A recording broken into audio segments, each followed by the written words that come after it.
మంది ఆంధ్రప్రదేశ్ రాష్ట్ర ప్రజలందరి తరపున కూడా హృదయపూర్వకమైనటువంటి ధన్యవాదాలు నరేంద్ర మోదీ గారికి తెలియజేస్తున్నాం.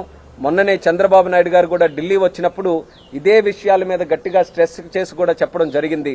ఆ రోజు ఆంధ్రప్రదేశ్ రాష్ట్రం ఎలాంటి పరిస్థితుల్లో ఎలాంటి మనోభావాలతో మన ఎన్డీఏ ప్రభుత్వానికి భారీ మెజారిటీ కల్పించారో దాన్ని మనం తిరిగి వాళ్ళందరికీ కూడా ఆ యొక్క నమ్మకాన్ని మనమందరం కూడా రేపు భవిష్యత్తులో కార్యక్రమాల ద్వారా తీర్చాలని చెప్పి మరి చంద్రబాబు నాయుడు గారు రిక్వెస్ట్ చేస్తే దానికి అనుగుణంగా కేంద్ర ప్రభుత్వం కూడా ఈరోజు ఆంధ్రప్రదేశ్ రాష్ట్రానికి సరైనటువంటి గుర్తింపు, సరైనటువంటి గౌరవం, సరైనటువంటి నిధులు కూడా ఈరోజు కేటాయించి బడ్జెట్ ద్వారా ఆంధ్రప్రదేశ్ రాష్ట్రానికి ఒక నూతన ఉత్సాహాన్ని, నూతన విశ్వాసాన్ని కల్పించినందుకు చాలా ఆనందంగా ఉందని కూడా ఈ సందర్భంగా తెలియజేస్తున్నాను. దానితో పాటు బడ్జెట్ కూడా ఈరోజు అనేకమైనటువంటి మిగిలిన విషయాలు అవి కూడా మన రాష్ట్రానికి ఉపయోగపడే ఉన్నాయి.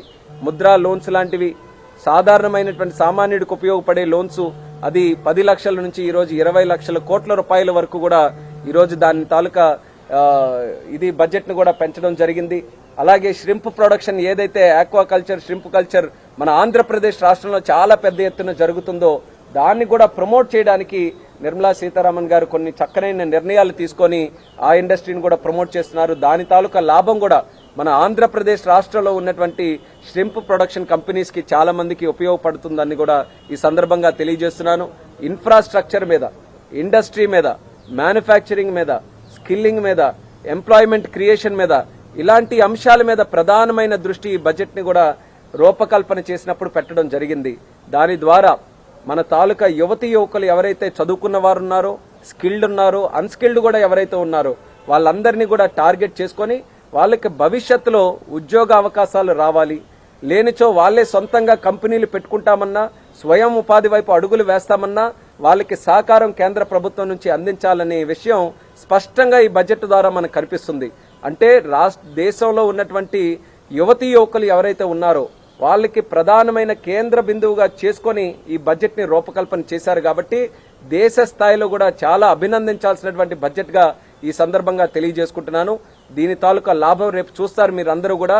ఏ రాజ్యం ఎంత యాక్టివ్ గా ఉంటే కేంద్రం ప్రవేశపెట్టినటువంటి అంశాలని అంత చక్కగా అవలంబించుకొని ఆ రాష్ట్రాలు గాని, ఆ రాష్ట్రంలో ఉన్నటువంటి సెక్టర్స్ ని గాని డెవలప్ చేసుకోవడానికి మంచి అవకాశం ఈ బడ్జెట్ కూడా కల్పిస్తుంది.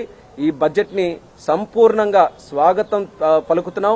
అలాగే ఈ బడ్జెట్ తాలూకు అంశాలని భవిష్యత్తులో కూడా ఆంధ్రప్రదేశ్ రాష్ట్రం యూటిలైజ్ చేసుకునే విధంగా కార్యక్రమాలు చేస్తామని కూడా ఈ సందర్భంగా తెలియజేస్తూ సెలవు తీసుకుంటున్నాం.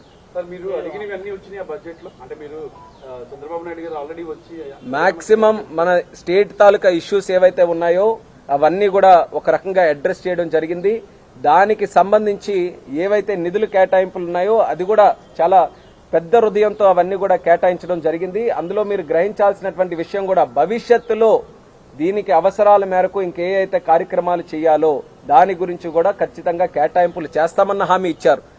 సో ఈ రోజు కేటాయింపులు చేసినప్పుడే రాష్ట్రంలో ఒక విశ్వాసం, కేంద్ర ప్రభుత్వం మనకి సహకారం అందిస్తుంది, కేంద్ర ప్రభుత్వం మన గురించి బడ్జెట్ లో ఇన్ని అంశాలు ప్రవేశపెట్టింది, అదే పెద్ద నమ్మకంతో కూడినటువంటి విషయం. కాబట్టి భవిష్యత్తులో ఇంకేవైతే అవసరాలు ఉన్నాయో దాని మేరకు ఖచ్చితంగా సహకారం అందుతుందనడానికి ఎక్కడ కూడా ఎటువంటి సందేహం కూడా మనకు అవసరం లేదన్న విషయం కూడా తెలియజేస్తుంది.